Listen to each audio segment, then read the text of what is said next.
Hello friends.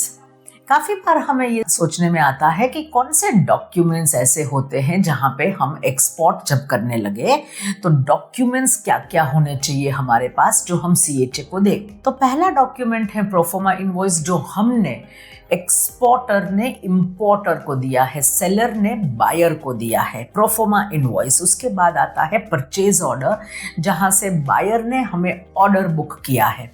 उसके बाद आता है कस्टम पैकिंग लिस्ट, यानी कि एक लिस्ट हम बनाते हैं कि हम इस प्रोडक्ट को, हमारी जो भी प्रोडक्ट है उसमें अलग अलग प्रकार की होगी, अलग अलग साइजेस की होगी, अलग अलग कलर की होगी। वो एचएस कोड से हम पूरा पैकिंग लिस्ट बनाएंगे और उसके बाद हम कमर्शियल इनवॉइस बनाएंगे। हम अगर हमारा कंट्री ऑफ ओरिजिन भारत देश ही है तो हम भारत का रूल्स ऑफ ओरिजिन के मुताबिक सर्टिफिकेट ऑफ ओरिजिन देंगे। हम भारत की ही चीज़ें एक्सपोर्ट कर सकते हैं।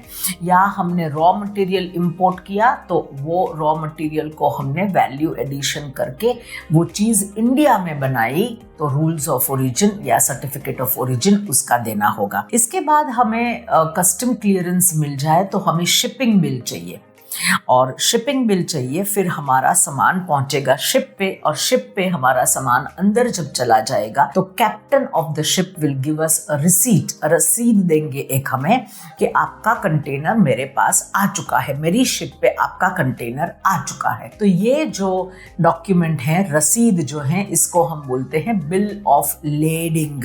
तो ये बिल ऑफ लेडिंग हमें देना है। बिल ऑफ साइट, यानी कि ये वाकई में आया है कि नहीं आया है, तो ये बिल ऑफ साइट भी होता है। फिर आपके पास पेमेंट के लिए कुछ ना कुछ डॉक्यूमेंट रहते हैं। वो पेमेंट का अगर लेटर ऑफ क्रेडिट है तो वो भी आपको देना होगा।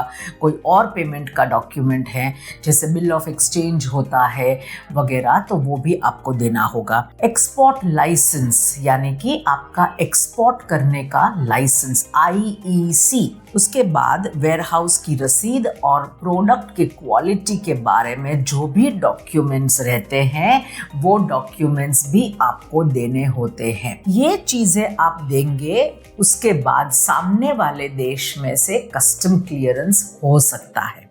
तो ये लिस्ट ऑफ डॉक्यूमेंट्स आप अपने ध्यान में रखिए। This is all about the documents for export documents for custom clearance. Custom clearance के लिए क्या क्या डॉक्यूमेंट्स होने चाहिए।